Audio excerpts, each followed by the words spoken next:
G'day everyone, welcome to a quick little video that I figured I'd do up for some of my alliance mates on War Machine hits. It's just going to cover off some basics on what to do, how to set your team up, some basic items you can make use of which will be helpful. So without further ado, we'll crack straight into it. So a little bit of background on War Machines. War Machines and doing well on them is really important for the primary reason that War Machines are the most consistent and the most common way of dropping chances at those unfarmable promotion materials. So that's the 5-star ones and 4-star ones. You need to promote your heroes into their final 2 tiers. So the reason they're the most consistent is, or most common, is because you get them every day. The reason that performance is so key is because the higher you score, so the higher grade and the higher loot tier you get, the more rolls that you will score. And each roll will give you an additional chance at getting better loot. So this is a little graphic that I made for Empires and Puzzles, which is the other Small Giant Games game. But it actually applies identically to Puzzles Combat as well, because they use the same method of calculating the loot tier and the same number of rolls per loot tier for Puzzle Combat as they did for Empires and Puzzles. Just ignore the bit about Titan parts because that's not a thing in Puzzle Combat yet. Could be in the future, but I don't know. But for now, what this shows, and I'll link the full thread in the description of this video, it shows how you can calculate the loot tier that you could get, and also shows the number of rolls or chances you'll get for that given loot tier. Note that because Puzzle Combat currently only has up to 10-star War Machines, the highest loot tier you can get in Puzzle Combat at the moment is loot tier 13 for a normal 10-star War Machine, which is when you score A+ on that, or loot tier 14 if you score A+ on a rare 10-star War Machine.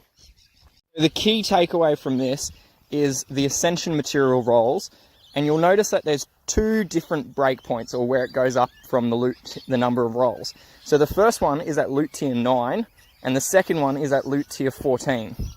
So those are the 2 tiers that you want to try and get above if you can, because that's the point where you're going to get an additional roll or additional chance at gaining better loot. So what that translates to is getting a C on a 9-star War Machine, getting a B grade on an 8-star War Machine, and so on and so forth, using that little calculation at the top there. Alright, so all of that is the backstory. So now we'll get into the actual specifics of doing better, or some tips on how to do better in a War Machine. So you can see my alliance here currently has a 9-star purple. So what I'm aiming for is B grade loot at the very least, because that's going to give me that 3rd material roll.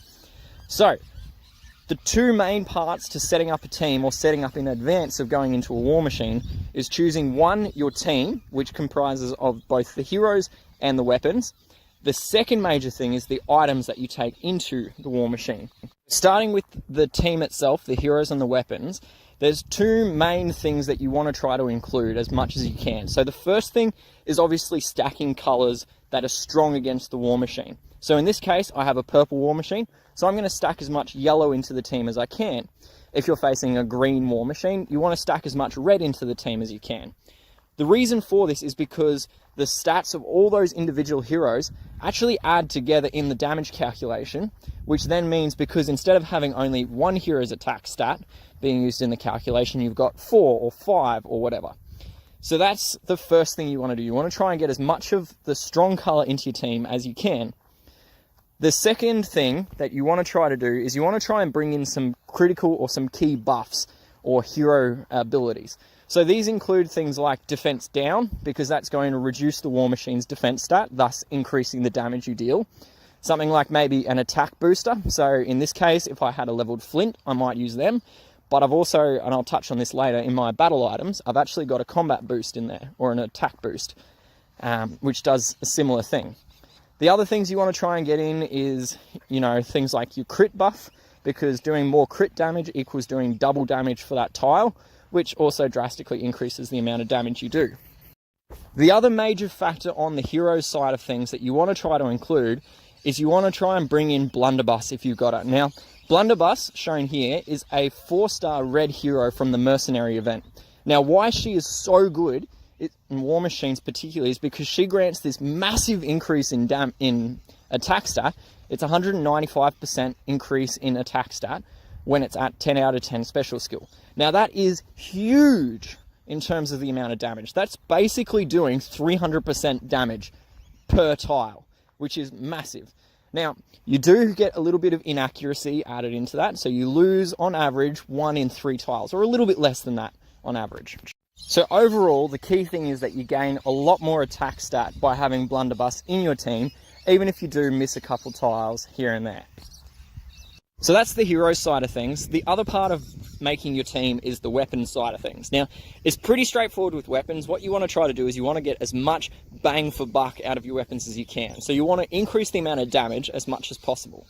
2 ways of doing that is by trying to get as much attack stat in as you can, or introducing something like boosted crit damage percentages, because both of those will increase the amount of damage you do from each tile that hits them.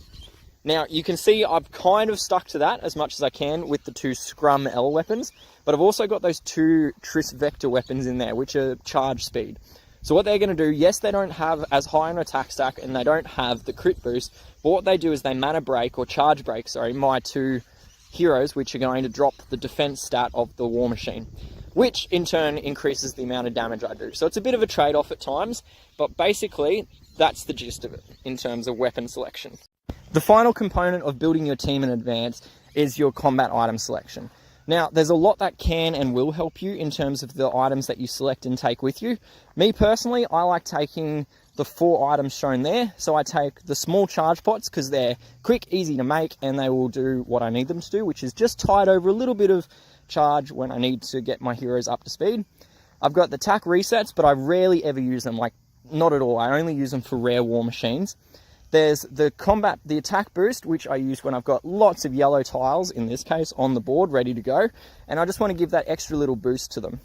Then the final item is the flashbangs. Now, these are great because, again, they're cheap, quick, easy to make. And they can save you when you've got a war machine board which is just not working for you. You can't stun the war machine. It's not going to help you, so it just buys you a little bit of time. A lot of other people use other items like the hand grenades because that drops the war machine's attack stat, which in turn can give you a bit more survival. Some people like using the defense boost ones because, same reason, gives you a bit more survival. Another common one is using the time stops. I can't remember. Chrono reset, sorry, is the equivalent or the chrono. Anyway, basically what it does is it removes all of the charge from the war machine, and then it also drops the time between when it's going to hit you next. So all of those aid in surviving and doing more damage. The tack resets are great for just reshuffling the board, giving you a second lease on how to approach it, and maybe giving you a nice free cascade. So with all the prep work, let's get straight into a hit. So you can see I've done one hit already. I've got my team set up, ready to go. I've got my items ready to go. Let's crack into it. So straight off the bat, I can see a stun, so I'm going to do that. I want to stun the war machine as much as possible because that's going to let me survive. I can't stun him, but the board's not too bad because I can manipulate it to get another stun, which I've just done. Now, nothing going, so I'm going to use a flashbang to give it some accuracy and then just start manipulating the board. Try to get some tiles into nice spots. Nice little purple grenade there that I can take. You can see the flashbang helped because it actually missed that first one. So that's why I was talking about it being free, cheap, and easy. Now, Blunderbuss is fired up. Let's get her going. Stun followed by another stun.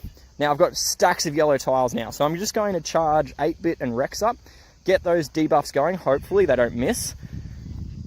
8-bit missed, so that's not great. So I'm going to keep my yellow tiles for now. All right, we'll go again. Let's recharge 8-bit, get him going. So that's why the mini mana pots are good, is because they're cheap, easy. Now let's get that attack boost. Pop it all off, let's get going. So you can see doing stacks of damage there, 5,000 on the stun spot. So that's the key to having all those debuffs running at once, is because it drops the defense stat, it boosts my attack stat, it just gets everything going. So, you know, you can see there I've just done 30,000 damage almost in 2 moves. Running out of time, so we're just going to start popping tiles off. Doesn't really matter at this stage if I start losing heroes. I want to get that yellow one out if I can. Final move, maybe one more. Alright, it's not going to help. No yellow tiles. Alright, so there you go. That's essentially it. Minute 30, done 68,000 damage, which is pretty sweet. Hopefully all that information helps. It did end up being a little bit of a longer video than I was first anticipating. But yeah, really hope this all helps. This information really helped me over the time. that I've played both Puzzle Combat and Empires and Puzzles. So, as always, like and subscribe. Good luck with your War Machine hits and with the rest of Puzzle Combat. Cheers.